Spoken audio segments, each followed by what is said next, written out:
Baik, Assalamualaikum warahmatullahi wabarakatuh. Perkenalkan, nama saya Ivan Jasdi dengan stambuk C1B323091 dari Prodi Ilmu Kesejahteraan Sosial, Fakultas Ilmu Sosial dan Politik angkatan 2023. Di sini saya akan membacakan materi tugas dari mata kuliah Pekerjaan Sosial dan Disabilitas Penanganan Disabilitas di Indonesia. Penanganan disabilitas di Indonesia merupakan bagian penting dari upaya pemenuhan hak asasi manusia dan pencapaian masyarakat yang inklusif. Penyandang disabilitas sering menghadapi hambatan dalam mengakses pendidikan, pekerjaan, layanan kesehatan, dan partisipasi sosial. Oleh karena itu, pendekatan yang komprehensif diperlukan untuk menangani permasalahan ini. Berikut adalah gambaran detail tentang penanganan disabilitas di wilayah Indonesia Barat, Tengah, dan Timur. Konsep dasar penanganan disabilitas. Penanganan disabilitas bertujuan untuk memenuhi hak-hak penyandang disabilitas, hak atas pendidikan, kesehatan, pekerjaan, aksesibilitas, dan partisipasi dalam masyarakat.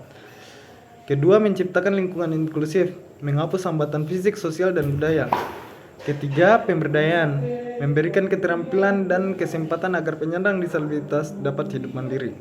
Dasar Hukum Indonesia, Undang-Undang Nomor 8 Tahun 2016 tentang penyandang disabilitas, peraturan pemerintah dan perda terkait aksesibilitas layanan kesehatan dan pendidikan inklusi. 1. Indonesia Barat, Provinsi Sumatera Barat, Kota Padang.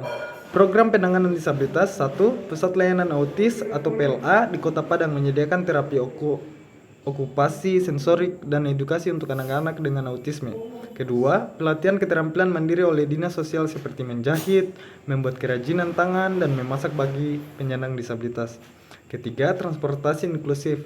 Beberapa halte bus di Kota Padang sudah dilengkapi dengan ram untuk pengguna kursi roda. Hambatannya apa? Hambatannya pertama, masih kurangnya jumlah sekolah inklusi di daerah rural. Kesadaran masyarakat terhadap hak penyandang disabilitas masih rendah. Rekomendasinya, 1. Peningkatan pelatihan guru untuk sekolah inklusi. Kedua, kampanye edukasi untuk menghapus stigma. Daerah yang kedua, Indonesia Tengah, Provinsi Sulawesi Selatan, Kota Makassar. Program penanganan disabilitas. 1. Rumah Disabilitas Makassar memberikan pelatihan kerja bagi penyandang disabilitas termasuk keterampilan digital seperti desain grafis dan pemasaran daring. Kedua, layanan kesehatan bergerak. Tim kesehatan mengunjungi daerah terpencil untuk memberikan pemeriksaan dan layanan kesehatan kepada penyandang disabilitas. Ketiga, beasiswa pendidikan. Program kesejahteraan sosial memberikan beasiswa kepada anak-anak penyandang disabilitas untuk sekolah inklusi.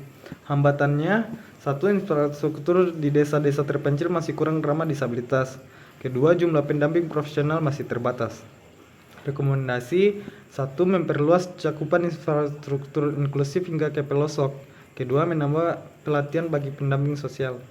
3. Indonesia Timur, Provinsi Nusa Tenggara Timur, Kabupaten Sumba Barat. Program penanganan disabilitas. 1. Sekolah luar biasa SLB memberikan pendidikan dan pelatihan keterampilan hidup bagi anak-anak dengan kebutuhan khusus. Kedua, kampanye kesadaran disabilitas. LSM lokal bekerjasama dengan pemerintah untuk meningkatkan kesadaran masyarakat tentang hak dan potensi penyandang disabilitas. 3. Pemberdayaan ekonomi. Pelatihan peternakan dan pertanian ramah disabilitas untuk mendukung kemandirian ekonomi. Hambatannya, 1. Akses transportasi dan teknologi masih sangat terbatas. Kedua, tenaga pengajar yang memiliki keahlian khusus dalam pendidikan inklusif masih minim. Rekomendasinya, 1. Pembangunan infrastruktur transportasi yang lebih baik. Kedua, perekrutan dan pelatihan guru untuk pendidikan inklusif. Pendekatan kerja sosial dan penanganan disabilitas. 1. Pemberdayaan individu, memberikan keterampilan yang sesuai dengan kebutuhan penyandang disabilitas seperti keterampilan kerja atau pengembangan bakat. Kedua, pemberdayaan komunitas, mengedukasi masyarakat agar mendukung lingkungan yang ramah dan inklusif. 3. Advokasi kebijakan, mengupayakan peraturan daerah yang lebih inklusif seperti mendorong perusahaan untuk mempekerjakan penyandang disabilitas. Kesimpulan, penanganan disabilitas di Indonesia membutuhkan kerjasama lintas sektor antara pemerintah, masyarakat, dan organisasi non-pemerintah. Wilayah seperti Sumatera Barat, Sulawesi Selatan, dan Nusa Tenggara Timur memiliki tantangan dan program yang unik. Dengan memperkuat infrastruktur, meningkatkan edukasi, dan menghapus stigma sosial, Indonesia dapat menjadi negara yang lebih inklusif bagi penyandang disabilitas. Materi ini dapat menjadi panduan untuk diskusi lebih lanjut mengenai kebijakan dan implementasi di tingkat lokal dan nasional. Terima kasih. Sama-sama.